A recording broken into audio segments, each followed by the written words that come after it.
tensión, corriente y frecuencia a otros niveles de tensión, corriente y frecuencia.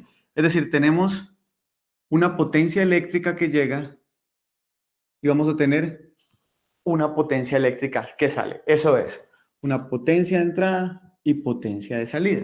Eso es lo que esa potencia de entrada puede estar en algunos niveles de tensión, corriente y frecuencia y los podemos necesitar en otros niveles de tensión, corriente y frecuencia. ¿Ya?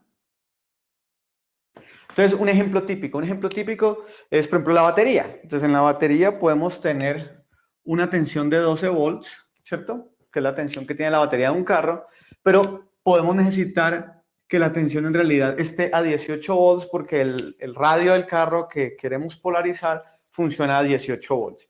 Entonces, eso lo que genera es que vamos a necesitar una transformación de esa potencia, ¿ya? Pero esa transformación la vamos a requerir o nuestra idea es que sea con la eficiencia mayor posible, ¿ya? Porque entre menor sea la eficiencia, pues mayor será la pérdida de energía. Y entonces, por ejemplo, estaremos utilizando o accediendo a menos energía de la que tenemos disponible como tal. En general, estas transformaciones de potencia se hacen con diferentes niveles de frecuencia. Entonces tenemos, por ejemplo, la transformación DC, donde esencialmente la frecuencia es cero, porque tenemos frecuencia cero a frecuencia cero. El caso el ejemplo del automóvil es el caso típico, ¿ya? Podemos tener de C a C, que son los inversores, donde, por ejemplo, un ejemplo son las UPS, las unidades de almacenamiento interrumpido, las UPS, donde, por ejemplo, usted tiene un set de baterías y con esas baterías y un inversor, usted genera 110 volts, por ejemplo, para polarizar la casa cuando se va la energía. Entonces, ese es otro tipo de transformación. Ahí sí tenemos de 0 Hz a 60 Hz, perdón. También tenemos la rectificación, donde el ejemplo típico son todas estas electrónicas de consumo. Por ejemplo, el celular. El celular, la batería del celular es en DC, pero cuando usted lo conecta al plug de la pared es AC, entonces requiere una transformación de cambio de frecuencia. Y tenemos, pues ya el último caso de cambio de frecuencia que es AC-AC, donde el caso típico pues es, por ejemplo, los variadores de velocidad para excitar los motores, donde normalmente pues, la energía se toma a 60 Hz, pero se debe entregar a una frecuencia diferente dependiendo de la velocidad que usted quiera imponer al variador. Entonces, esto es la transformación de potencia que vamos a ver aquí en este curso. Este es el convertidor de potencia. Este es el converter, donde necesariamente para operar requiere un sistema de control. O sea, para poder operar un convertidor de potencia se requiere un sistema de control que permita ajustar continuamente la operación del circuito. Y en este curso vamos a ver cómo diseñar este convertidor, cómo diseñar este controlador para que funcione correctamente. Bueno, en este caso, la eficiencia es un concepto muy importante que también lo vamos a tratar. La eficiencia esencialmente lo que nos dice es qué tanto de la potencia de salida es la potencia de entrada. Es decir, qué tanto de la potencia de entrada llega a la salida. Porque habrá definitivamente una parte de esa potencia que se queda en el convertidor, que se quema en el convertidor. ¿Ya? Normalmente se disipa en forma de calor, es lo más tradicional, se disipa en forma de calor, pero lo que nosotros deseamos es generar los niveles de frecuencia, tensión y corriente que deseamos a partir de los niveles de tensión, corriente y frecuencia que tenemos con la mayor eficiencia posible. De hecho, lo ideal sería que la eficiencia fuera del 100%, pero pues sabemos que no es posible, ¿cierto? Llegar a una eficiencia del 100%. Pero lo que sí sabemos es que si queremos incrementar lo mayor posible esa eficiencia, necesitamos evitar cualquier elemento que genere pérdidas óhmicas. El ejemplo típico son los resistores, es decir, los convertidores de potencia que vamos a diseñar.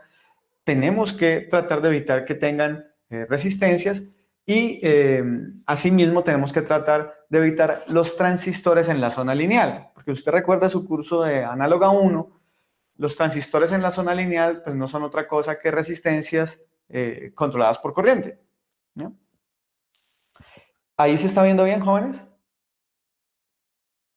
Sí, profe. Profe, sí, muy bien. Listo, Sí, profe. perfecto. Muy bien, entonces eso es lo que tenemos que evitar. Entonces, para eso vamos a hacer uso de inicialmente un concepto muy sencillo, que es el switch ideal. Es decir, nosotros vamos a hacer uso del concepto de switch ideal. Esencialmente un switch ideal es un dispositivo que pues ustedes ya lo conocen, ¿cierto? Que tiene dos estados, que tiene dos posibles estados. El estado off o abierto, ¿cierto? Y el estado on o cerrado, ¿ya? Él tiene una polaridad y tiene una dirección de corriente. Es muy importante que tengan ustedes siempre presente cuál es la polaridad y la dirección de corriente, la convención que se usa en esos switch, porque la vamos a estar utilizando todo el tiempo. ¿Ese verde sí se ve bien o no? Sí, ¿Sí, el verde se ve bien? ¿O es que sí, no lo debe veo ver bien? más clarito. Entonces, ¿será que más bien ahorramos este verde y sigamos usando los otros colores? Bueno, el asunto es que este switch ideal es, digamos, a nivel de transformación de potencia es espectacular. Porque mire, cuando está abierto, ¿cuánto es la corriente de esto, jóvenes? ¿Alguien me dice cuánto es la corriente cuando está abierto? 0. Perfecto. O sea, ¿cuánto es la potencia que se disipa en ese switch? 0. Entonces, fantástico. No va a haber pérdida de potencia cuando él está abierto, ¿cierto? Cuando él está abierto no vamos a tener pérdida de potencia. Entonces, está muy bien. En este caso, la corriente, pues es la corriente que va a circular por el switch, ¿cierto? Pero ¿cuánto es su tensión cuando está cerrado? 0. Cero. O sea que nuevamente la potencia de este que se va a disipar cuando él está cerrado es cero. Y esa es la condición que vamos a usar para poder desarrollar nuestros convertidores de potencia conmutados, así lo vamos a llamar, ya vamos a ver por qué. Es porque estos switch, cuando están cerrados o abiertos, no consumen potencia a nivel teórico, ¿no? Los switch teóricos no consumen potencia. Entonces, pues la eficiencia que vamos a poder lograr en teoría, pues va a ser muy, muy alta, ¿no? Entonces, vamos a hacer un ejemplo de esto. Vamos a hacer nuestro primer convertidor de potencia y vamos a ver las diferentes soluciones que tenemos. Entonces, vamos a iniciar, por ejemplo, con un problema muy sencillo. Simplemente tenemos una fuente y una carga. Y entonces tenemos que nuestra fuente es de 100 volts y tenemos una carga R de 5 ohms.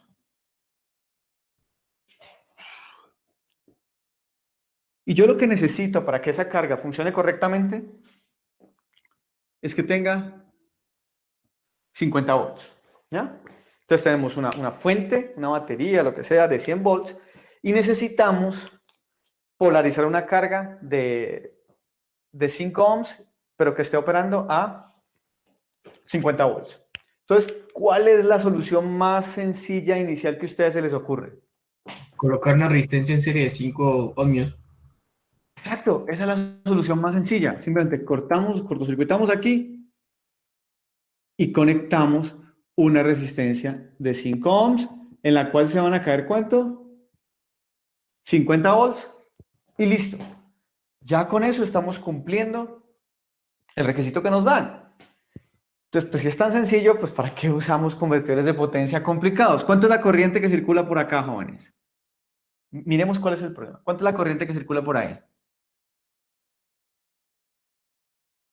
¿Mm? De 10. 10 Muy amperios. bien. 10 amperes. O sea que, ¿cuánto es la potencia? Mire, la potencia que consume la carga, pues será 500 watts, ¿cierto? O sea, la carga para operar, por ejemplo, el radio para sonar o el motor para moverse, está consumiendo 500 watts.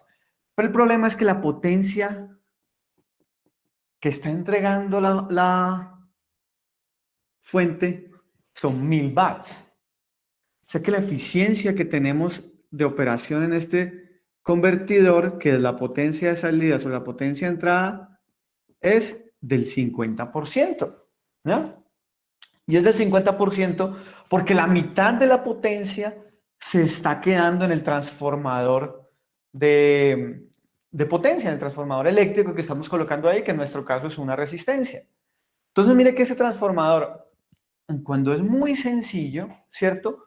Cumple lo que estamos pidiendo, pero su eficiencia es muy baja. Es decir, solo la mitad de la potencia que sale de la fuente la estamos aprovechando, la otra mitad la estamos botando o gastando en la transformación de la energía. Entonces, imagínense que si este fuera el caso de los celulares, entonces pues, usted tendría que tener, para que los celulares le duren el día que le dura a uno ahora, pues tendría que tener una batería grandota, porque la mitad de esa energía se pierde solamente en la transformación de la energía. Es por eso que este transformador, aun cuando pues, cumple los criterios eléctricos de operación de la carga, es muy ineficiente. Y eso es lo que trata de abordar el convertidor de potencia. Miremos otro caso, otra solución. ¿Ustedes recuerdan en su curso de Análoga 1 que ustedes tenían un dispositivo que se llamaba un regulador lineal? ¿Lo recuerdan? Sí. Por ejemplo, estaba el 7805, que era un regulador de 5 volts, el 7812, que era un regulador de 12 volts, el 7809, el 7815, el 7824, ¿cierto? Que sacaba 24 volts. No creo que haya un 7850 pues, que saque 50 volts, pero también está el 79 que saca la tensión negativa. Entonces, supongamos que tenemos aquí un regulador lineal. El asunto es que el regulador lineal, si ustedes recuerdan, no es más que una resistencia controlada por corriente, ¿ya? Es decir, si yo voy a reproducir ese regulador lineal, realmente lo que tenemos es un transistor aquí, un transistor con un sistema de control. Pero este transistor está en la zona lineal, ¿ya? Está en la zona lineal. Y si ustedes recuerdan, este tenía una caída de tensión. Entonces, por ejemplo, en este caso, si vamos a hacer nuestra regulación, aquí, ¿cuánta tensión tiene que caerse? Pues 50 volts, es por ley de Ohm, no hay otra opción. 50 volts. Y la eficiencia será la misma. O sea, tendremos exactamente el mismo problema. En todo caso, este regulador lineal tiene una ventaja. Y es que puede modificar dinámicamente la impedancia de ese transistor para ajustarse a los cambios de la carga. Porque supongamos que la carga en un caso son 5 ohms, pero luego usted le sube el volumen al radio, entonces ya esa carga ya no vale 5 ohms, sino que vale 4 ohms, porque consume un poco más de corriente, pero requiere los mismos 50 volts de operación. Entonces, claro, la impedancia de ese transistor tiene que cambiar dinámicamente para estar regulando, ¿cierto? Siempre tener esos 50 volts de caída.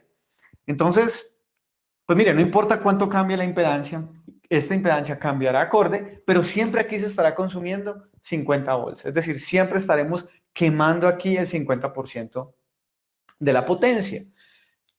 Y entonces nuevamente tenemos un problema grande que es el problema de la eficiencia, ¿ya? Entonces, si bien de hecho no lo voy a llamar reguladores resistivos, pero los divisores de tensión para ajustar voltaje se usan muy poco. O sea, realmente no conozco una aplicación industrial donde se usen divisores de tensión para ajustar voltaje en una carga, ¿cierto? Normalmente se usan divisores de tensión para medir voltaje.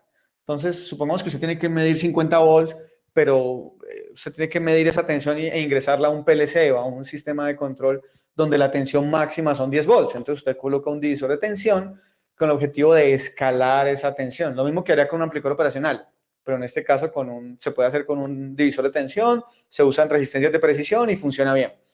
Pero mire que es para procesar señales, no para procesar potencia eléctrica. Ahora, estos reguladores lineales se usan, pues sí son bastante usados en aplicaciones donde no importa botar energía, que en realidad no son muchas. El ejemplo típico es la práctica de laboratorio. Cuando usted hace una práctica de laboratorio, pues usted usa un regulador lineal porque simplemente tiene 3 pines que conectar. Pero ya cuando usted va a usar aplicaciones o va a diseñar aplicaciones industriales, pues es una ventaja competitiva que su solución consuma menos potencia.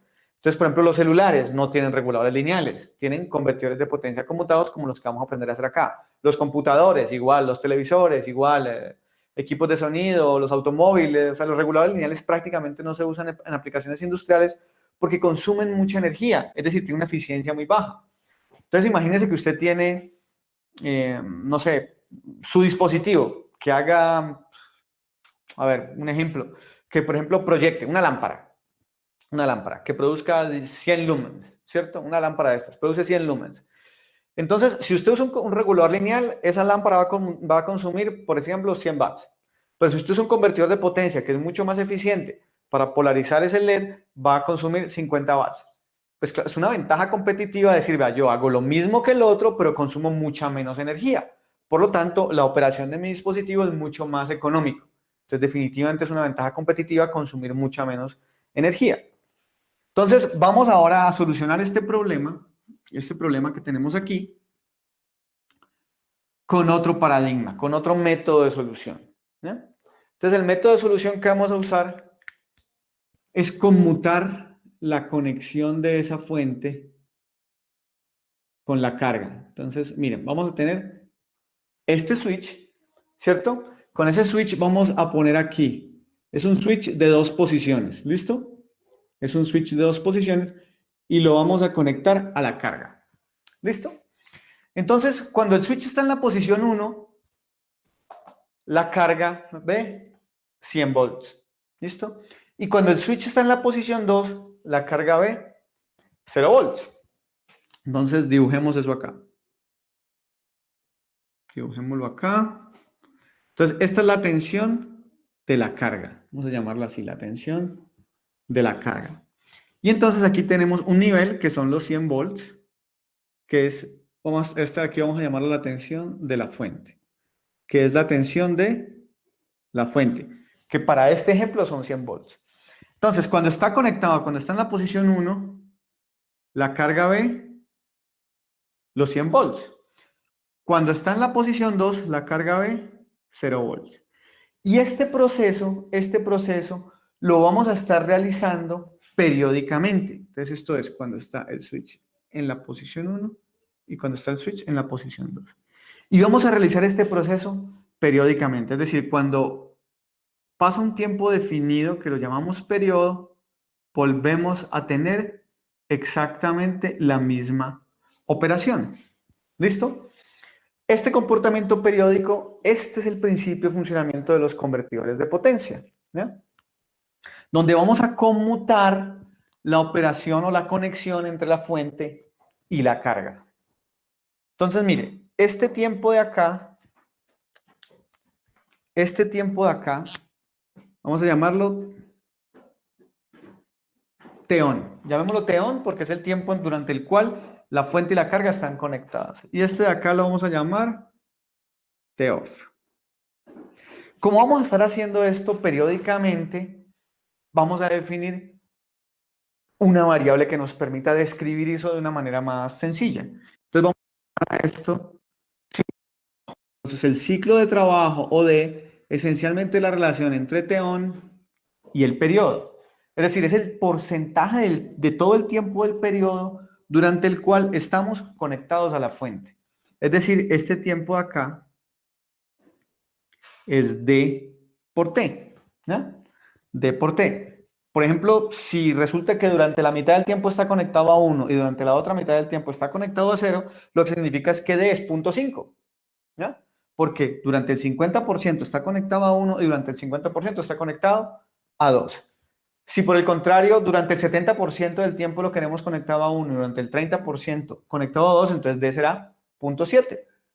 ¿Claro? Entonces, esta conexión de acá, ¿cuánto será? Pues será 1 menos D por T, este tiempo que tenemos acá. Porque D más 1 menos D, pues nos tiene que dar 1, es que evidentemente lo es, ¿no?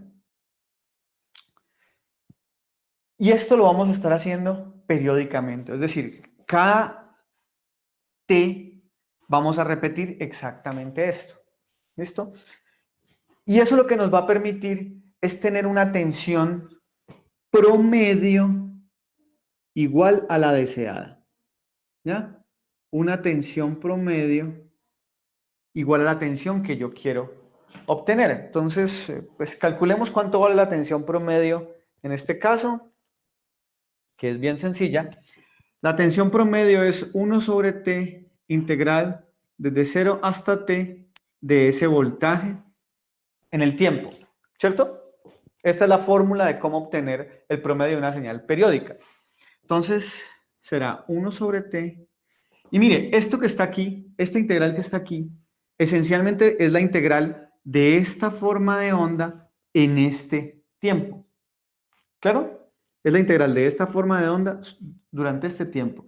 Y si miramos, pues la integral de esta forma de onda durante este tiempo no es más que el área que tenemos en este rectángulo de aquí. Porque el área en esta parte de aquí es 0. ¿Listo? Entonces nos da 1 sobre t por, y el área que tenemos aquí es muy fácil, es base, que es t-on, que es d por t, por la altura, que es bg, que es la tensión que tenemos en la fuente, y ya está. Por lo tanto, el promedio de esta señal es d por vg. Entonces mire que si yo quiero ya resolver este problema que tengo acá, pensando por ahora solamente en la tensión promedio, solo en la tensión promedio, todo lo que tengo que hacer es operar esta conmutación de este switch con un ciclo de trabajo igual a 0.5. Porque si opero este switch con un ciclo de trabajo igual a 0.5, la tensión promedio que le llegará a la carga serán 50 volts. ¿Es claro? ¿Hasta ahí? Sí, profe. Bien, Igual profe. que le queda duda. Entonces, miremos la simulación. Miremos la simulación. A ver. Entonces voy a tener aquí, voy a dejar el tablero y vamos a cargar la simulación. Ay, no la cargué antes. Bueno, Profe, y por lo tanto también la potencia también sería, la del 50, pues también sería como D por B, BG por I. la potencia, mire, en este caso hay que tener claro, muchachos, que la potencia de entrada y la potencia de salida son diferentes porque la corriente de la fuente no es la misma corriente de la carga. ¿Sí es claro? Mire que este switch hace que la corriente de la fuente y la corriente de la carga no sea la misma.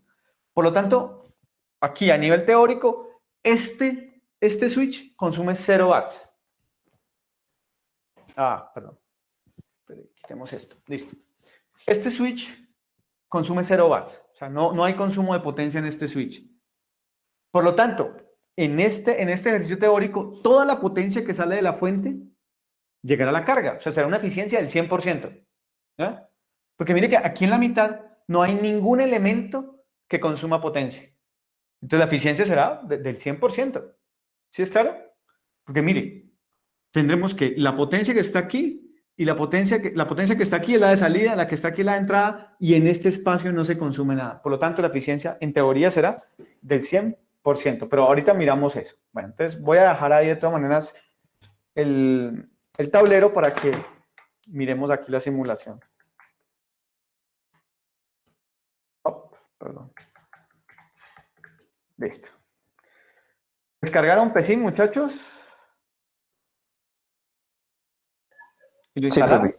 Sí, profe. Sí, profe. Bueno, porque tuvimos una gran suerte que nos dieran esas licencias. A ver, por ahora pongamos aquí. Esas licencias pues fue una gran ayuda.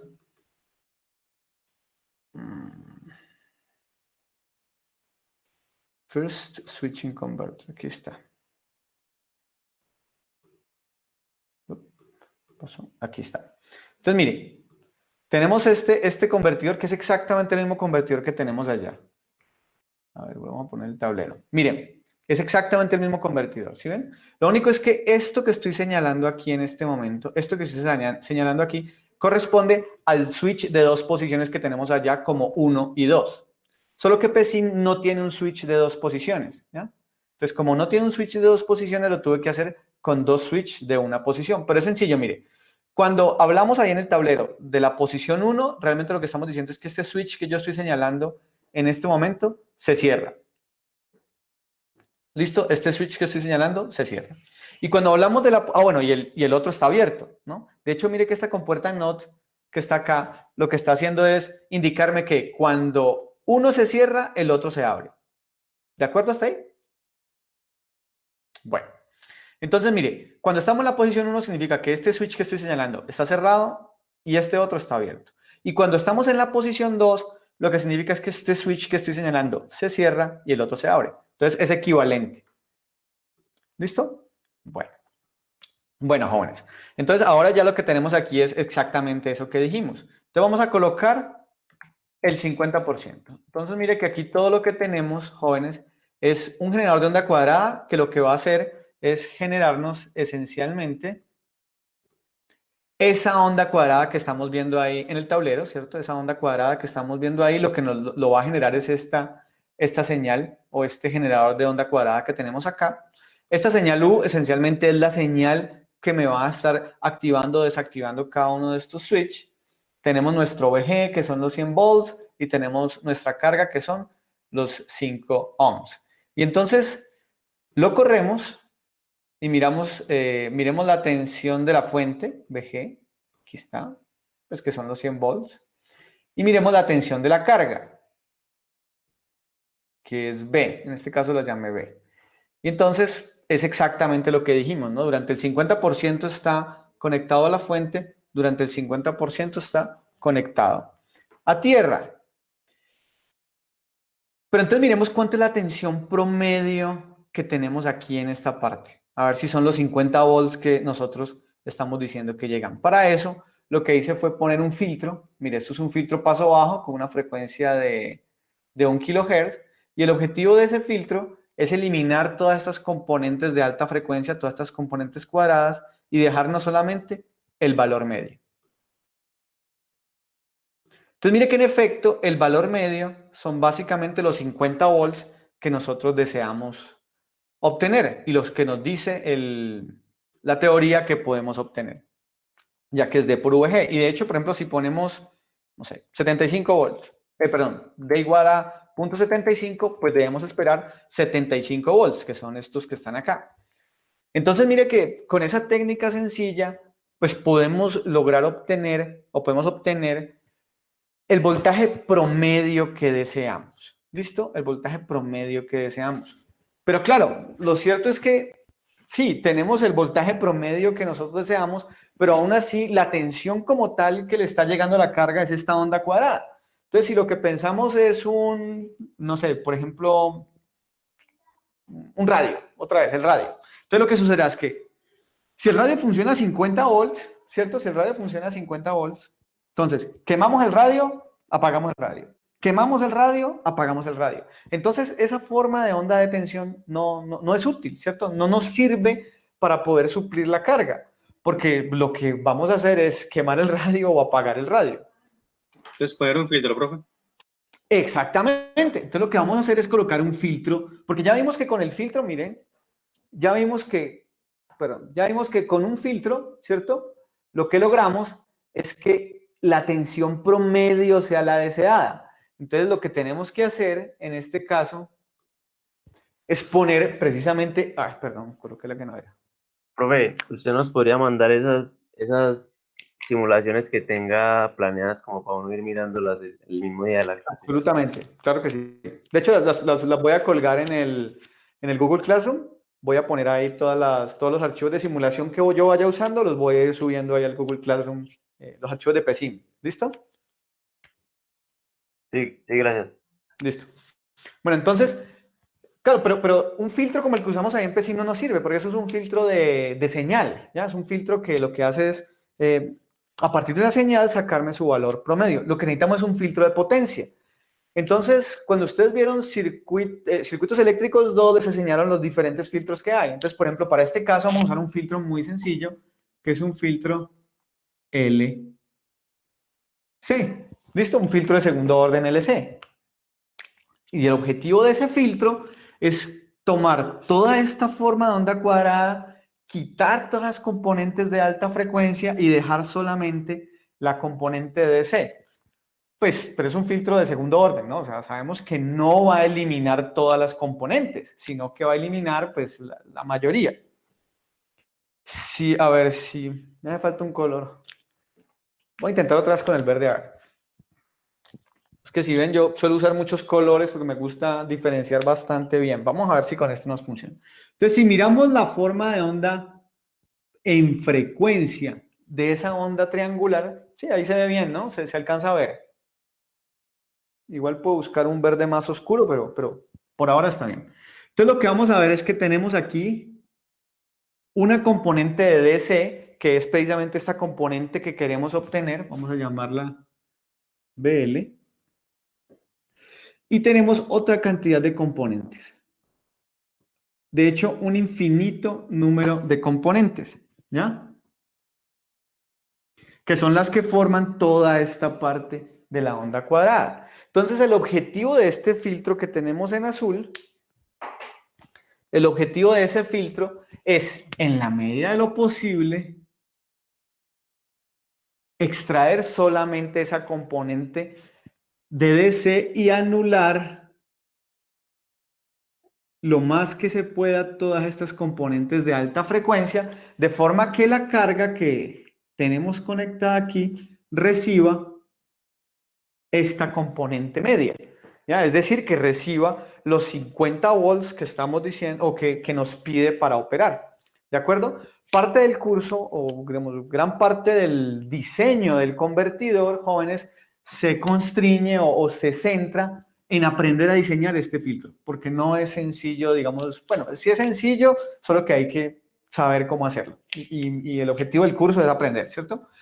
¿Cómo diseñar este filtro? Por ejemplo, ¿qué orden ponerle a ese filtro? Aquí estamos usando solamente un filtro de segundo orden, pero pues hay filtros de primero, de segundo, de tercero. Entonces ya veremos que dependiendo del convertidor se usará un filtro de orden diferente. Asimismo, como diseñar los valores de esos filtros.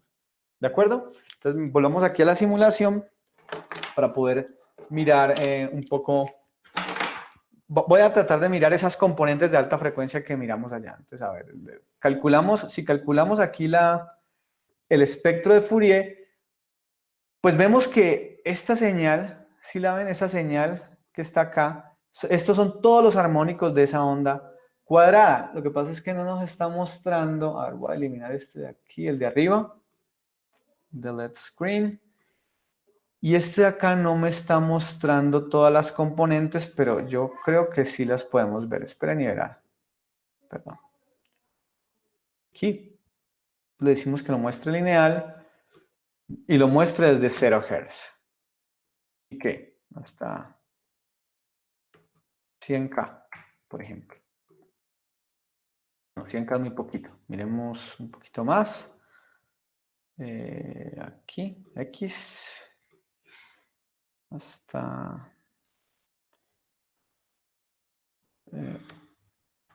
1000K, por ejemplo.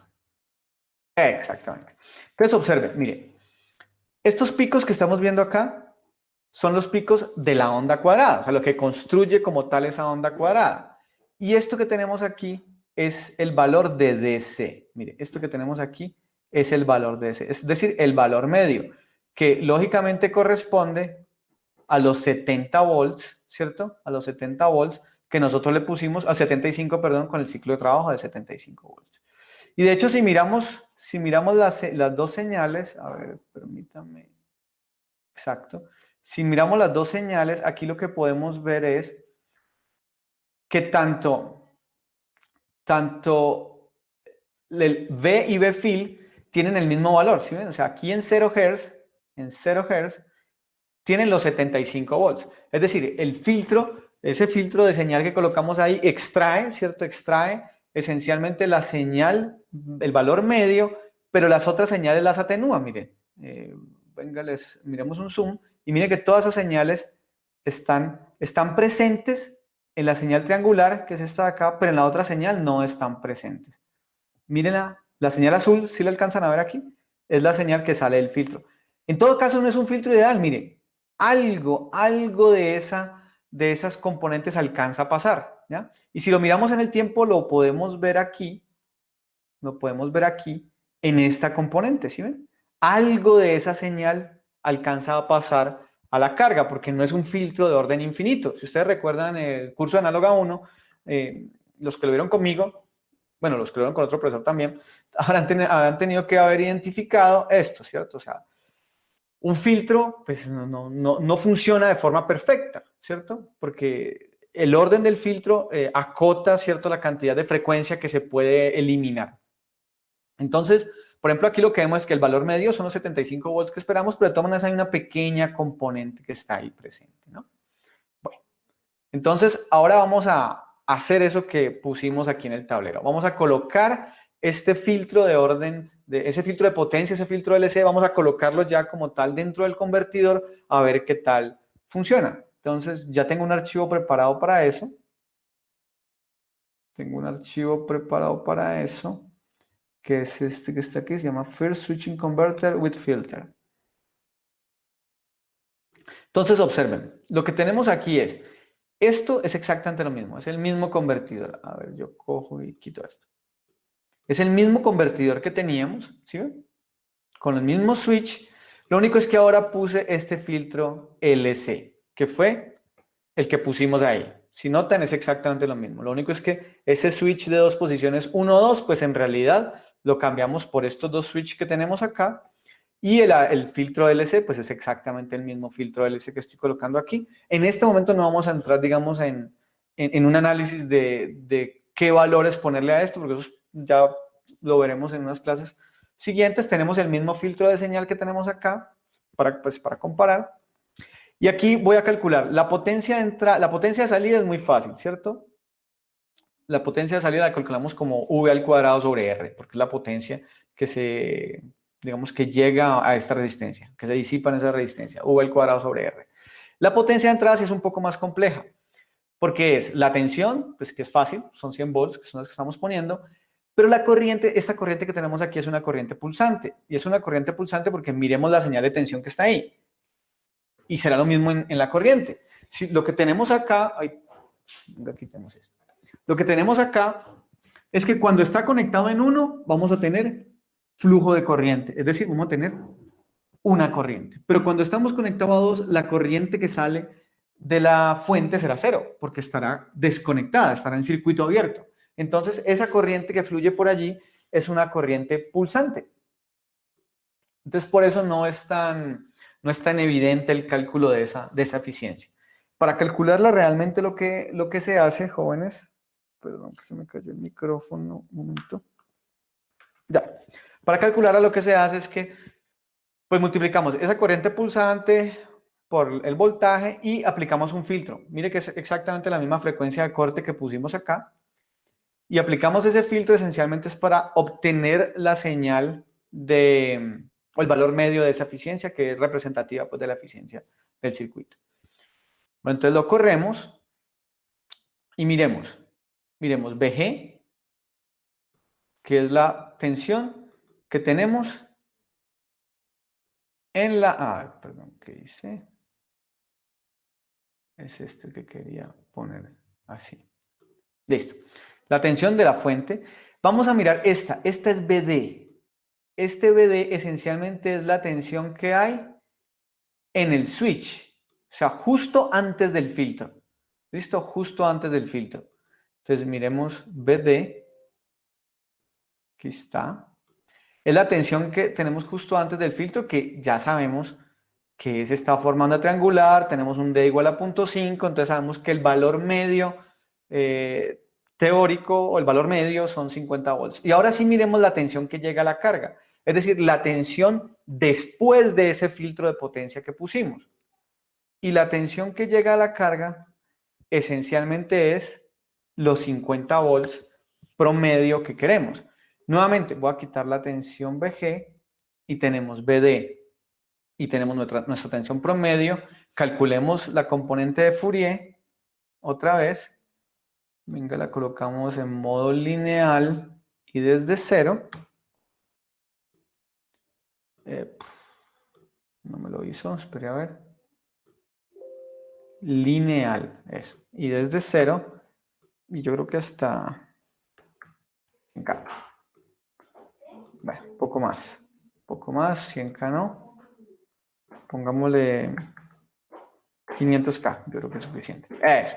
Entonces, mire, BD es esta que está aquí, que es la señal cuadrada, pues tiene todas esas componentes de alta frecuencia. V es solamente esta señal que tenemos aquí.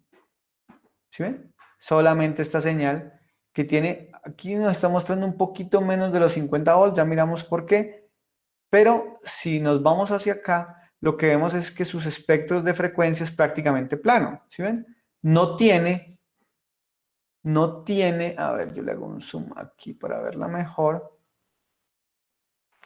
Observen, no tiene todos estos picos de alta frecuencia que tiene la señal cuadrada. Sí tiene un poco aquí, ¿no? Sí tiene un poco acá, que ya veremos, pues que es imposible que esencialmente elimine todas las componentes de frecuencia. Y aquí está. Y de hecho, si la miramos, vemos que aquí todavía está un pequeño estado transitorio, porque miren, tenemos este pequeño estado transitorio. Si lo miramos ya acá al final, cuando ya está en estado estacionario, pues está alrededor de los 50 volts, solo que con una oscilación porque es un filtro de segundo orden. Entonces, mire que este convertidor así es fantástico, fantástico porque ¿cuánta tensión queremos ponerle a la salida? 50 volts, que era el problema que teníamos inicialmente. Le estamos poniendo sus 50 volts, ¿cierto? Tiene un rizado, pero miren la magnitud de ese rizado. Es un rizado realmente pequeño. Es un rizado bastante pequeño. Pero estamos logrando ponerle los 50 volts a la carga a partir de una fuente de 100 volts con prácticamente cero pérdidas. ¿Ya? Porque mire, el inductor, este es un inductor, estamos todavía en el reino de lo teórico, ¿cierto? Este inductor tiene unas pérdidas de cero, o sea, no tiene pérdidas óhmicas, es un inductor puro. Este es un condensador puro, así que en toda esta estructura que tenemos aquí, nos va a generar pérdidas de potencia. Así que lo que vemos es que la eficiencia de este convertidor tendrá que ser del 100%. Miremos la potencia que está acá. Entonces, bueno, voy a quitar ya este BD. Y de hecho voy a quitar la parte transitoria. Voy a decirle a esta simulación que me muestre solamente la parte de estado estacionario. Yo creo que inclusive aquí 2.9M. No, lo coloqué como no era. Okay. No, ahí ya está. Ahí ya está. Sino que me está... Como tenemos abierta esta de Fourier, cuando simulo me está calculando la transformada de Fourier que ahora ya no la necesitamos. Entonces, mire, bueno, simulamos exactamente. Entonces, mire, tenemos que la tensión en la carga son los 50 volts promedio, claro, pues con una onda sinusoidal, que es una parte de esas componentes de alta frecuencia de la señal cuadrada que está antes de este filtro en este punto, que se traduce a la salida, ¿no? Y miremos, la potencia de salida, pues es sencilla, ¿no? La potencia de salida es V al cuadrado sobre R, que son 5 ohms. No, mire, en este pusimos un ohm. En este le puse un ohm. V al cuadrado sobre R. Esa es la potencia que está llegando acá. V al cuadrado sobre R. Y miremos la potencia de entrada, que esa sí la llame VG. Mire que son, pues en promedio son la misma. Claro, tienen unas oscilaciones diferentes, porque esas oscilaciones se generan debido a la operación de el convertidor. Ya les explico cómo. A ver, tablero. Exactamente. Entonces, mire, esas oscilaciones en esa potencia se generan debido a que estos elementos en un momento dado almacenan energía. Entonces, cuando estos elementos almacenan energía, la potencia que sale de la fuente es mayor que la potencia que llega a la carga. Porque claro, lo que está saliendo de la fuente es la potencia de la carga más la potencia que está siendo almacenada por estos elementos. Pero en otro instante después, estos elementos liberan esa potencia eléctrica. Entonces, claro, la potencia que llega a la carga es mayor que la potencia que sale de la fuente, porque la potencia que llega a la carga es la potencia que sale de la fuente más la potencia que está siendo liberada por estos elementos. Y entonces, miren que eso lo vemos aquí. Eso lo vemos aquí. Bueno, yo creo que aquí es suficiente. Lo vemos aquí. En este caso, en este punto de aquí, donde la potencia que llega a la carga es mayor que la potencia que sale de la fuente, pues uno diría, ¿cómo va a llegar a la carga más de lo que sale de la fuente? Pues eso sucede porque en este instante de aquí tenemos la potencia que sale de la fuente más la potencia que estaba almacenada en ese inductor, en ese condensador, está siendo liberada. Entonces, pues la potencia efectiva que llega a la carga es mayor. Y en este punto de acá, donde la potencia de la carga es menor, es porque en este caso la potencia que está saliendo de la fuente está llegando una parte de la carga y otra se está quedando en el inductor y el condensador, que están absorbiendo esa potencia para almacenarla y usarla en un momento posterior. Entonces, así es como funcionan estos convertidores de potencia. Entonces, mire que por lo menos, bueno, y podemos mirar la eficiencia. Y en la eficiencia vamos a ver es exactamente lo mismo que les estoy diciendo. Entonces, miremos potencia de salida, que es V al cuadrado sobre R, sobre potencia de entrada, que es esto que tenemos acá, y de una vez multipliquémoslo por 100. Y lo que vamos a ver es que, mire, en estos instantes, por ejemplo, en estos que estoy señalando aquí, la eficiencia es mayor al 100%. ¿Cómo? ¿Cómo? Pues porque en este caso, nuevamente lo que está sucediendo es que la energía que está almacenada en el inductor y el condensador se está liberando. Y aquí donde tenemos una eficiencia menor al 100%, pues lo que sucede es que parte de esa potencia que sale de la fuente está siendo almacenada, se está quedando, se está almacenando en el inductor y en el condensador. Pero mire que en promedio la eficiencia es del 100%. Y claro, es una eficiencia del 100%, porque si volvemos aquí a nuestro circuito, pues lo que vemos es que no hay ningún elemento que produzca pérdidas de potencia. Por lo tanto, el 100% de la potencia que sale de la fuente, al final llega a la carga. Entonces es un convertidor fantástico, ideal, con una potencia del 100%. No sé si hay alguna pregunta hasta ahí, alguna duda. Profe, sí, qué pena. ¿Me podría aclarar de nuevo por qué la potencia la vemos como de ese carácter sinusoidal? Claro. A ver, ¿cuál será la, a ver, digamos, bueno, acá. Pues digamos, el hecho de que sea sinusoidal es porque la tensión acá tiene una pequeña componente sinusoidal. Miremos eso. Tablero más Mac. No, es este. Aquí está. Entonces, si usted mira aquí, ¿cierto? Esta es la tensión de la carga. ¿Listo? La tensión de la carga sinusoidal. Por lo tanto, la potencia que se está consumiendo esa carga, que es esta que estamos viendo aquí, la más grande, la que está en rojo, la que estamos viendo aquí. Está tapada la pantalla en la esquina. No se está viendo el tablero. No, pero estoy señalando la simulación. ¿Sí ven la simulación? Ah, Pero no se ¿Sí? alcanza a ver las Sino que, ondas. ajá. No Se se alcanza a alcanza ver alguito simplemente, no se alcanza a ver muy bien cuando está pequeño. Se ve pixelado. Está muy pequeño. Yo creo que si colocan las líneas más gruesas, ahí ya se ve bien. No, pues tranquilo. Lo que hago es que sencillamente vengo acá y ya. A lo que me refiero es, mire, esta es la tensión, esta que tenemos aquí es la tensión de la fuente, perdón, de la carga, la tensión de la carga, que tiene esa componente sinusoidal debido a que, pues, el filtro no es un filtro ideal, sino que parte de esa componente, de esas componentes de esa onda cuadrada llegan a la carga. Entonces tenemos que la tensión es así sinusoidal. Y como es una resistencia, pues sencillamente la potencia es V al cuadrado sobre R. Entonces por eso la potencia es sinusoidal. ¿Hasta ahí está claro? Sí, profe, correcto. De hecho la potencia es el cuadrado de una sinusoide, esta que está aquí. ¿Listo? Esa es la potencia que sale, que llega a la carga. ¿Listo? Ahora, la potencia que sale de la fuente, pues tendrá una estructura similar, porque pues, si la potencia, si yo consumo potencia sinusoidal, pues si yo entrego potencia sinusoidal, pues tengo que consumir potencia sinusoidal, ¿ya? Sino que además parte de esa potencia se almacena en estos dispositivos, ¿ya? Parte de esa potencia se almacena en esos dispositivos, que luego ya veremos cómo se calcula. De hecho, estas dos yo no creo que estén perfectamente en fase, porque estos dos elementos generan pues un corrimiento de fase, ¿no? Pero al final es que la eficiencia es sinusoidal, jóvenes, porque la potencia que se está consumiendo es sinusoidal. Esta no es una eficiencia constante. Además, porque parte de esa potencia en estos casos se va a consumir o se va a almacenar en los dispositivos de almacenamiento, en el inductor y en el condensador, y en otros momentos se va a liberar. Más que todo es eso.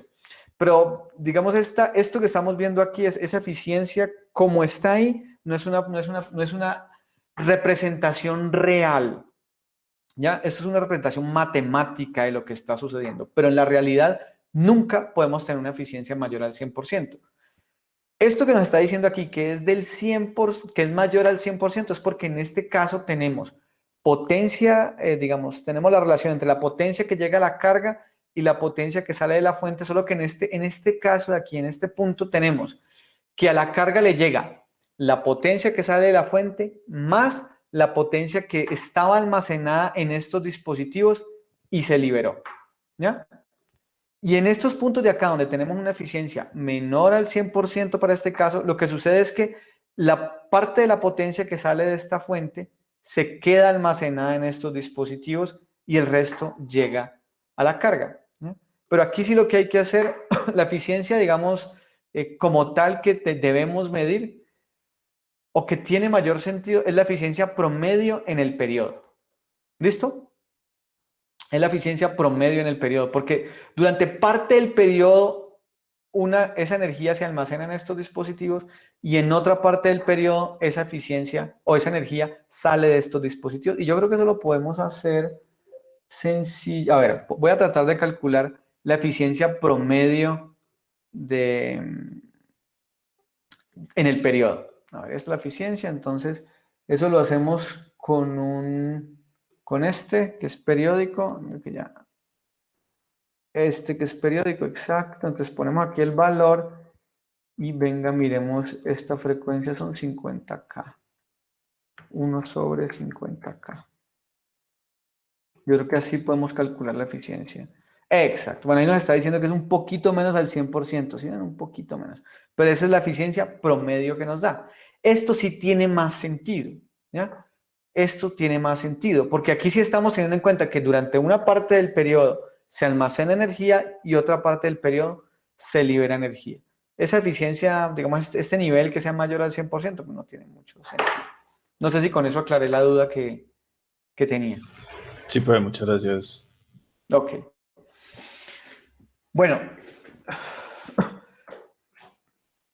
ya para operar, digamos, para operar ya el convertidor, ya para que el convertidor opere de una manera correcta, definitivamente necesitamos perdón. Vengamos aquí al tablero. Para que opere de una manera correcta, necesitamos definitivamente un sistema de control. Y todo depende en lo que nosotros queramos controlar. Todo está en lo que nosotros deseemos controlar. Entonces, por ejemplo, un caso típico es regulación de voltaje. O sea, normalmente, muchos de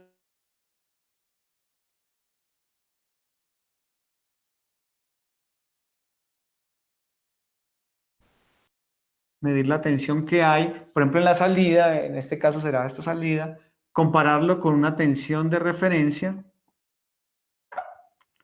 aquí menos, aquí más. Eso normalmente pasa por un controlador, ¿cierto? Y aquí viene a un dispositivo que es un modulador de ancho de pulso, y ese modulador de ancho de pulso ya es el que actúa sobre el switch, ¿ya? Es el que actúa sobre el switch. Y este dispositivo es el que quiero que discutamos en este instante, porque lo vamos a usar durante todo el curso, ¿ya? Porque nosotros vamos a considerar que el convertidor siempre está siendo regulado por un modulador de ancho de pulso. Cuando no necesariamente esa es la norma, ¿cierto? Porque no es que siempre tengamos un modulador de ancho de pulso. En el curso sí nos vamos a concentrar en moduladores de ancho de pulso, o sea, en convertidores que están siendo que están siendo manejados, ¿cierto? Por un modulador de ancho de pulso. En todo caso, existen otra gran cantidad de técnicas, como por ejemplo, regulación del convertidor o acción o actuación del convertidor, perdón, usando moduladores de corriente programada. Esa es una categoría. Está otro que es moduladores, pero por modos deslizantes. Esa es otra categoría. Digamos, pero la categoría más utilizada, la más amplia, es por moduladores de ancho de pulso, porque son mucho más fáciles de usar. Entonces miremos cómo funciona ese modulador de ancho de pulso. A él esencialmente lo que hacemos es que le entregamos el ciclo de trabajo, ¿cierto? Le entregamos el ciclo de trabajo y él, inherentemente a su operación, a él le configuramos un periodo, ¿cierto? Le decimos, vea, señor modulador de ancho de pulso, su periodo es 1 sobre 50K. Por ejemplo, si vamos a conmutar a 50 kHz, decimos su periodo es 1 sobre 50K. Y necesito que usted opere con un ciclo de trabajo del 50%, 30%, 70%, etc. Y la forma de operar es realmente sencilla, miren. O la forma de construir y de operar. Entonces, mire, este modulador de ancho de pulso, realmente, funcionalmente lo que tiene es un comparador ideal, un comparador normal. Al pin positivo de ese comparador es donde llega el valor del ciclo de trabajo que queremos ponerle. Aquí tenemos la salida, que normalmente se denomina U, porque esa es la señal, así se le denomina a la señal que ataca a los MOSFET, U. Y lo que tenemos en la otra entrada del PWM es una señal diente de sierra, donde esa diente de sierra es la que tiene el periodo, o lo que es lo mismo, la frecuencia a la que queremos que funcione ese modulador de ancho de pulso, ¿ya? Algo muy importante es que el rango de este modulador de ancho de pulso, el rango de amplitud, tiene que ser el mismo rango de amplitud del ciclo de trabajo. Por ejemplo, los valores que tienen sentido en el ciclo de trabajo, si miramos ahora, físicamente tienen sentido entre 0 y 1, no más, porque si recordamos, T-on es D por T. Entonces, claro, T-on puede ser 0 cuando nunca estamos en on, ¿cierto? Y el máximo valor que puede tener T-on es T, o sea, que todo el periodo esté en on. Por lo tanto, el rango físico al que tiene sentido el ciclo de trabajo es entre 0 y 1. Y observe que no uso el igual, o sea, no uso menor o igual. Esto es una D. No digo 0 menor o igual a D menor o igual a 1, porque cuando usted tiene el igual, el convertidor ya no conmuta. Porque si usted tiene 0, significa que 0% del tiempo está en 1, o sea, siempre está conectado a 2. Y si usted tiene 1, significa que durante el 100% está conectado a 1, o sea, el 0% está conectado a 2. Y entonces ahí ya no hay convertidor conmutado. Ahí ya no hay convertidor conmutado, porque no está conmutando. ¿Ya? No está conmutando. Por eso no podemos usarlo igual. O sea, D siempre tiene que ser mayor que 0 y siempre tiene que ser menor a 1 para que el convertidor sea un convertidor conmutado. ¿Listo? Profe, Bueno, una pregunta. ¿sí? Una pregunta. El bloque que está después de la comparación que usted tiene ahí, ese bloque, ¿qué es ese bloque? Esto es un controlador. Por ejemplo, aquí en el curso nosotros vamos a centrar en PID. ¿Listo? PID. Eso es. O sea, en este curso nos vamos a concentrar exclusivamente en desarrollar ese controlador con PIDs. De hecho, vamos a hacer algunos ejemplos con controladores proporcionales, o sea, solo P, controladores PI y con algunos PID. ¿Listo? Pero aquí, formalmente, puede haber cualquier estrategia de control que usted se pueda imaginar. Por ejemplo, si hay estudiantes de control, pues podrán pensar en adaptativo, predictivo, realimentación de estados, modos deslizantes, no lineal por inyección de señal, bueno, control por caos, todo lo que se le pueda ocurrir. Pero en el curso nos vamos a concentrar en PID porque es lo que, digamos, también los estudiantes de eléctrica están familiarizados en el curso que vieron en Fundamentos de Control. ¿Sí aclaré la duda? Sí, señor, gracias. Listo. Sí, esto es un controlador. Bueno, entonces, lo que les decía, este rango físicamente tiene sentido entre 0 y 1. Por lo tanto, esta señal diente de sierra tendrá niveles entre 0 y 1. ¿Ya? O sea, el valor mínimo de esa señal tendrá que ser 0 y el valor máximo tendrá que ser 1. Pero ya cuando usted hace implementaciones físicas, digamos, circuitales con amplificadores operacionales, muchas veces este circuito, esta D, como la entrega un controlador, esta señal, por ejemplo, es entre 0 y 5 volts, donde 0 representa nuestro 0 del ciclo de trabajo y donde 5 volts representa nuestro 1. Entonces, si aquí es entre 0 y 5, esta señal de aquí tiene que ser entre 0 y 5. ¿Sí es claro? Los valores mínimos y máximos de D y de la señal triangular siempre tienen que ser coincidentes. ¿De acuerdo? Bueno, entonces ya miremos cómo opera este circuito. Entonces, la señal triangular, voy a dibujarlo aquí.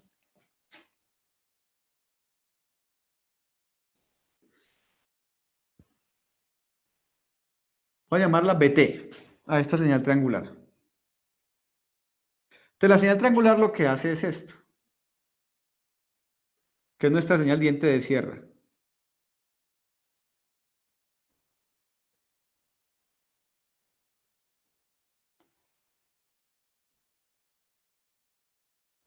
Entonces, mire que ahí no hay ningún ciclo de trabajo, no hay...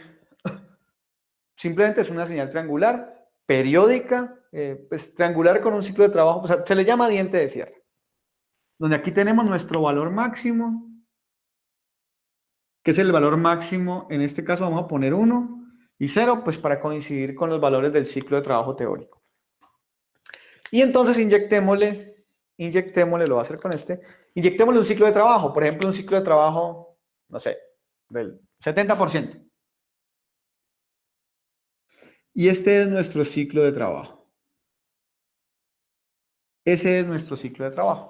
Entonces, mire, la señal U que ataca al MOSFET, que la voy a dibujar acá,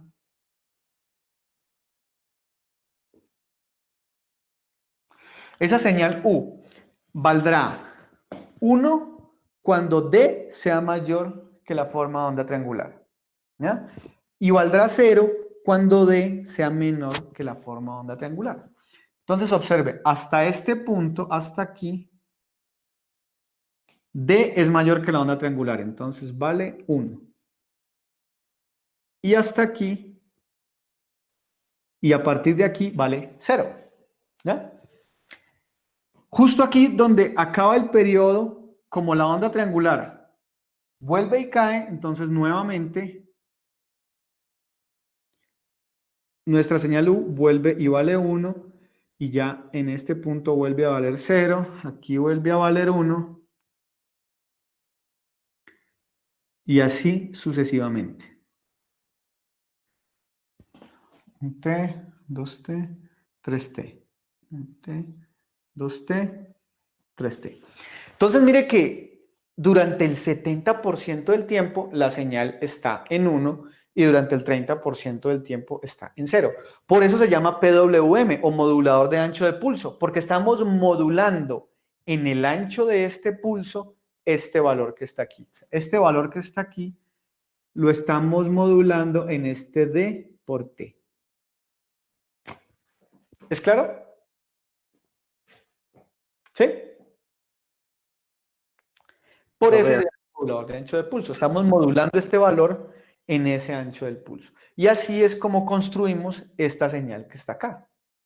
Y esta es la señal que finalmente usamos para estar cambiando entre estos dos switch. Por ejemplo, para este caso, esto aquí corresponde a switch de posición 1 y esto a switch en posición 2.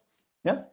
Entonces, con esta estructura de aquí es como construimos ese modulador de ancho de pulso. Y así es como funciona. Y vamos a utilizarlo. De hecho, no creo que... Seguramente volveremos a este circuito cuando ya lo implemente circuitalmente en PSIM y ya no lo volveremos a discutir, pero siempre sabremos que estamos usando esta estructura, este modulador de ancho de pulso, para poder operar sobre el convertidor. Y de hecho, mire que en los circuitos como tales de implementación, cuando uno implementa un convertidor con un modulador de ancho de pulso, la forma de estructura, la estructura de implementación que tiene esos chips no es muy diferente a esto que está acá. O sea, realmente lo que se tiene un comparador en el cual una de las entradas es el ciclo de trabajo y la otra entrada lo que se tiene es una red RC que se está cargando y descargando para generar precisamente esta ondita que está aquí. Lo que pasa es que, claro, no la genera así tan perfecta, sino que la genera un poco más curva. Pero lo que se hace es que se tiene un circuitico, una red RC que inclusive usted coloca el resistor y el condensador para ajustar usted manualmente precisamente esta frecuencia de conmutación que usted desea obtener. Porque mire que la frecuencia de conmutación a la que sale esta señal es realmente la frecuencia de la onda triangular. Entonces usted con un resistor y un condensador, usted ajusta precisamente esa frecuencia que usted desea obtener. Claro, ya hay otros chips de PWM más sofisticados en los cuales ya usted aquí no pone un RC, sino que pone un cristal. Un cristal que tiene una polarización y ese cristal pues ya sí le genera una señal digamos, mucho más precisa, con mucho menos error, porque digamos con un circuito RC, usted puede tener errores en el orden de las decenas, no, de las centenas de nanosegundos, en la frecuencia de conmutación. Es decir, la frecuencia de conmutación, si usted pone 50K, le puede variar algunas centenas de nanosegundos. En cambio, con un cristal, por ejemplo, si usted tiene resoluciones de las unidades de nanosegundos, o sea, mucho más preciso. Pero igual si usted está computando a 50 kHz, pues un error de 100 nanosegundos no afecta significativamente pues la operación del convertidor. Cosa diferente cuando usted está conmutando, por ejemplo, en el orden de los megahertz, que es lo que sucede en los convertidores de los celulares. Por ejemplo, los convertidores de los celulares típicamente operan 1.5, 2 megahertz, porque como veremos en las clases siguientes, entre mayor sea la frecuencia, más pequeño pueden ser estos dispositivos. Entonces, por ejemplo, para un computador, por ejemplo, para el adaptador, el adaptador, el wallet, el que uno pone para el computador, ese adaptador típicamente operará a 250 a 300 kHz. Entonces tiene unos condensadores de ese tamaño. Pero usted no puede meter un condensador de ese tamaño a un celular porque pues, lo hace muy grande. Entonces usted lo requiere reducir, por ejemplo, 10 veces. Entonces lo que hace es que incrementa muchísimo la frecuencia de conmutación. Entonces, en vez de estar operando a 300 kHz, usted lo pone a conmutar a 1.5 kHz, a 1.5 MHz o a 2 MHz, donde los tamaños de los dispositivos se reducen mucho para miniaturizarlos. Pero eso genera un costo, y es que el silicio con el cual está construido esos semiconductores, esos transistores, tiene que ser muy fino. Entonces, tiene que, digamos, más que fino, tiene que tener una frecuencia de oscilación muy alta. Entonces, pues son mucho más costosos, la disipación térmica es mucho más, digamos, difícil de implementar, o sea, requiere más costo de implementación. Pero, digamos, esa es la ventaja también que ofrece este convertidor, que es muy versátil. Estos convertidores son muy versátiles porque finalmente usted, variando o ajustando la frecuencia, puede ajustar el tamaño del convertidor.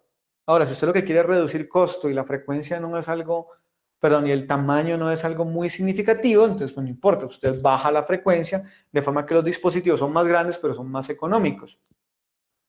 Pero, por ejemplo, si pensamos en aplicaciones donde sea muy nocivo el peso, caso típico los automóviles, ¿cierto? Donde cada kilogramo que usted le pone es más gasolina que usted tiene que gastar para mover a una persona. O sea, da igual mover, o sea, a lo que me refiero es para mover a una persona en un carro, usted puede consumir muy poca gasolina si el carro tiene poco peso, o consumir mucha gasolina para mover a la misma persona si el automóvil es muy grande y tiene mucho peso. Entonces, en ese caso ya la miniaturización y la reducción del peso sí es un factor importante. Y hay algunas aplicaciones extremas como los aviones, donde es supremamente importante porque el combustible es muy costoso, y si usted logra reducir, no sé, 60 kilogramos, pues de pronto le cae a otra persona que va a estar haciendo más rentable el viaje del avión, ¿cierto? Y el caso ya más extremo son los satélites, donde cada kilogramo vale muchísimo. Cada kilogramo vale muchísimo, entonces ahí sí es necesario tener todos estos dispositivos lo más liviano posible y lo más pequeño posible, porque cada metro cuadrado, cada centímetro cuadrado cuesta una cantidad de millones, porque cuesta mucho ponerlos en el espacio. Entonces, ¿sí? Una pregunta, profe. ¿Cómo se llegó a la conclusión de que pues la parte TEON, perdón, aquí en ENU era D por T? Es que no supe cómo llegó ahí. ¿Cómo la parte encendida de la señal U es D por T? O sea, en esta estructura en particular. Sí, señor. Ok. No en el convertidor, sino en esta estructura. A ver cómo se lo explico esta aquí.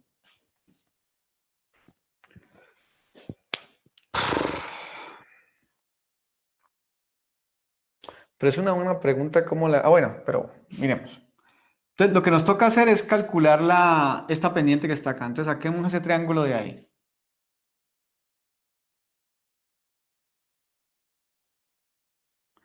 Entonces, lo que tenemos aquí es que esto es T y esto aquí es 1. ¿De acuerdo hasta ahí?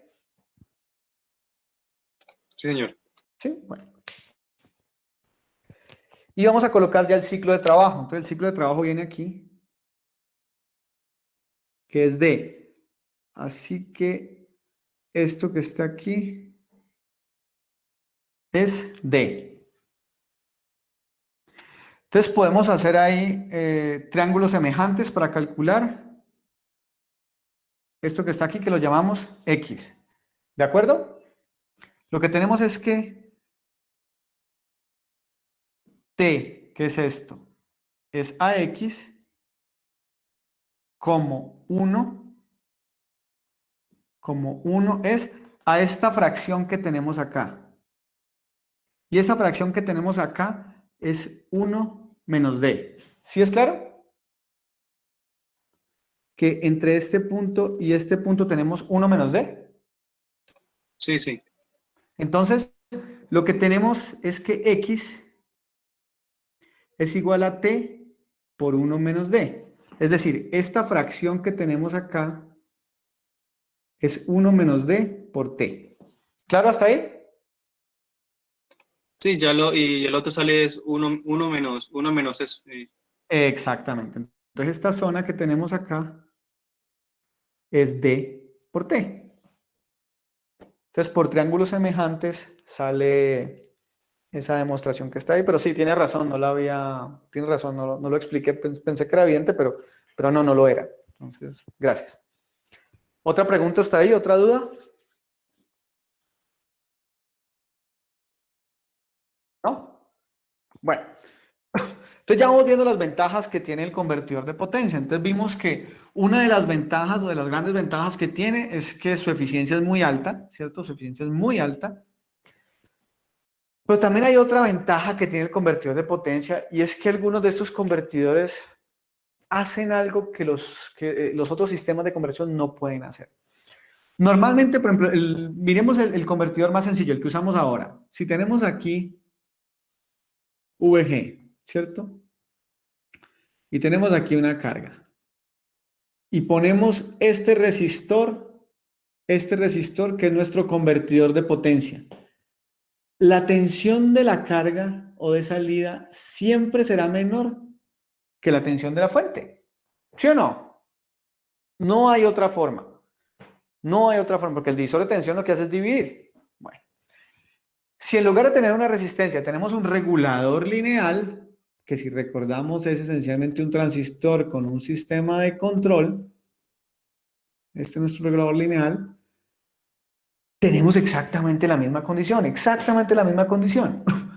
porque esto esencialmente, el modelo que tenemos de esto es una resistencia variable.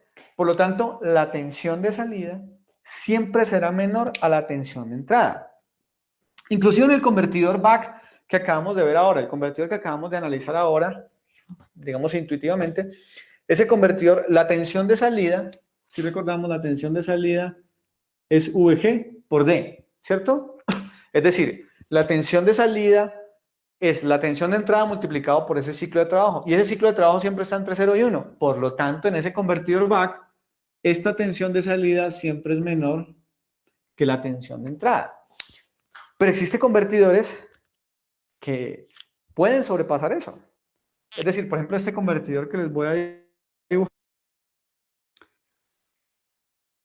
Este se conoce como el convertidor boost.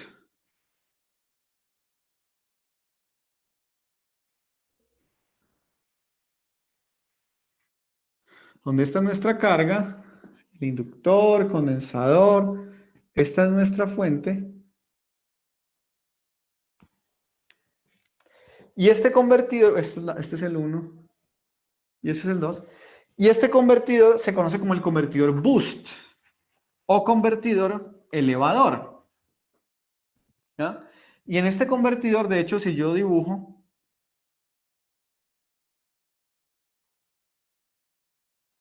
la tensión en la carga con respecto al ciclo de trabajo, hace esto. O sea, este convertidor eleva tensión. Es decir, a partir de 12 volts puedo generar 24. O a partir de 5 volts puedo generar 18. es un convertidor que eleva tensión.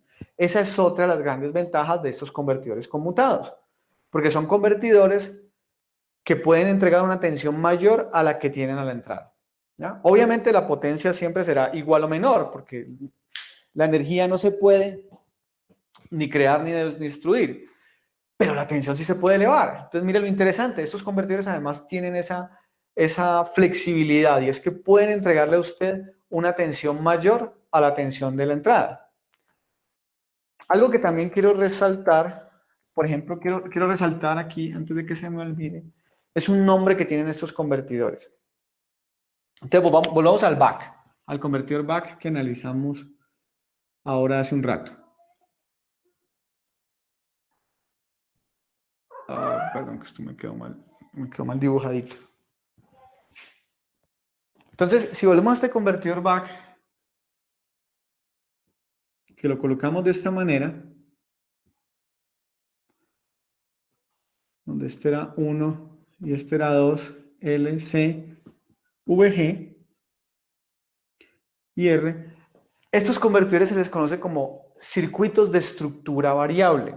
Por lo siguiente, miren, cuando estamos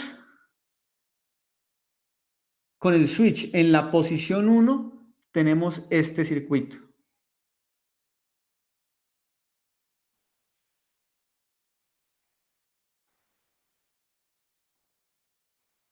¿Cierto? Cuando estamos el switch en la posición 1. Porque este queda desconectado. Entonces lo que tenemos es una fuente con un circuito RLC organizado de esta manera, porque tenemos el filtrico y la carga. Pero cuando estamos con el switch en la posición 2,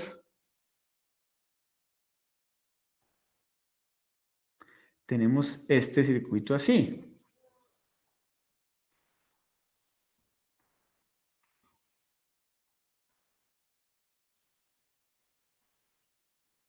¿Ya? Entonces lo que tenemos es otro circuito, un circuito diferente, donde ya donde la red RLC no está conectada a una fuente, sino que está conectada a tierra. Por eso se conocen o se les llama circuitos de estructura variable, porque la estructura, las conexiones circuitales efectivas del dispositivo cambian en el tiempo, de hecho cambian periódicamente. Es por eso que cuando ustedes escuchen circuitos de estructura variable, se está refiriendo a estos convertidores, a los convertidores de potencia. También se les conoce como reguladores no lineales, porque a diferencia del regulador lineal, la corriente de la entrada no es la misma corriente de la salida. ¿Alguna otra pregunta? ¿Hay alguna duda? ¿Algo más? Mire que más o menos esto fue lo que hay en el primer video que ya está publicado en la plataforma, es más o menos esto. Bueno. Bueno, yo tengo una pregunta. Sí, dígame. ¿Qué implicaciones tiene elevar la tensión a la salida? ¿Pero a qué te refieres con implicaciones? Pues si no hay alguna especie de pérdida de energía o de corriente. No, de hecho, este convertidor lo analizaremos después, pero si usted mira aquí, la potencia la genera esta fuente, ¿cierto? Y la potencia llega a esta carga. Y lo que vamos a usar para transformar esa energía es un switch, cuya pérdida son 0, un inductor que teóricamente tiene 0 pérdidas y un condensador que teóricamente tiene 0 pérdidas. Entonces, de hecho, este convertidor, así como está, la eficiencia es 100%. Es una eficiencia perfecta. Digamos, no tiene ninguna condición detrimental elevar tensión, no. Lo único que usted siempre tiene que tener claro es que potencia de salida tiene que ser menor a potencia de entrada. En el caso teórico del salón de clases pueden ser iguales, ¿cierto? Porque el convertidor en teoría la eficiencia es del 100% si no hay pérdidas. Pero en la práctica la eficiencia siempre será menor a 1, ¿ya? Lo único es que tenga en cuenta que, pues, a medida que usted empieza a elevar, pues esta resistencia empieza a consumir más potencia, porque la potencia de esta carga, pensando que es resistiva, la potencia de la carga es V al cuadrado sobre R. Entonces, si usted duplica la tensión, lo que está haciendo es cuadruplicar la potencia. Y pues lo que sí requiere es una fuente que le entregue toda esa potencia, ¿ya? y unos elementos que soporten toda la corriente que va a circular por ahí. ¿Ya? Pero del resto, o sea, desde el punto de vista del convertidor, no hay ninguna diferencia operacional, digamos, no hay ninguna restricción adicional, más bien, para un convertidor que eleve en comparación con un convertidor que reduzca. Ambos tienen exactamente las mismas ventajas y exactamente las mismas desventajas. Eso es lo que si yo requiero reducir, pues uso este. Si yo requiero elevar, uso este. Pero el hecho de que un convertidor eleve no lo pone en ninguna desventaja operacional con respecto a uno que reduzca. Ambos son convertidores de potencia conmutados, de estructura variable, que hay que diseñar correctamente, pero que no tiene, el hecho de que eleve o reduzca no genera una desventaja adicional. ¿Listo? Creo que tengo otra pregunta. Sí. Es con respecto a que si el sistema de control y el PWM hacen parte del controlador como tal, entonces eso también afectaría pues la eficiencia porque estoy necesitando esa parte del sistema para que todo mi convertidor funcione adecuadamente. Entonces ahí estaría afectando pues la eficiencia porque necesito una energía también para producir esa señal P, pues esa modulación, ¿ya? Sí, definitivo. O sea, definitivamente, o sea, usted tiene toda la razón. Es decir, la energía que consume el controlador, el dispositivo de control, pues, y la energía que consume el PWM deben adicionarse digamos, para hacer un análisis de eficiencia riguroso, deben adicionarse a la cantidad de energía que consume el dispositivo. Eso es completamente cierto. Lo que pasa es que piense usted en un convertidor de 1 kilowatt, por ejemplo. Pensemos en un convertidor de 1 kilowatt, donde el controlador si es un PID que está basado en operacionales, consume 1/4 de watt o menos. Supongamos que consume 1/4 de watt. Y el PWM consume menos. Digamos que entre los dos consuman medio watt. Y eso que es bastante. Entonces mire que eso es 0.0, es 0.05% de la potencia que se procesa en el convertidor. Entonces, pues realmente lo que adicionan a la potencia consumida es muy poco. Normalmente es muy poco. De hecho, pues está en el margen de poder ser despreciable. En comparación con con la eficiencia que tienen estos dispositivos, que pues, normalmente tienen eficiencias del 80%, o sea, una pérdida del 20%.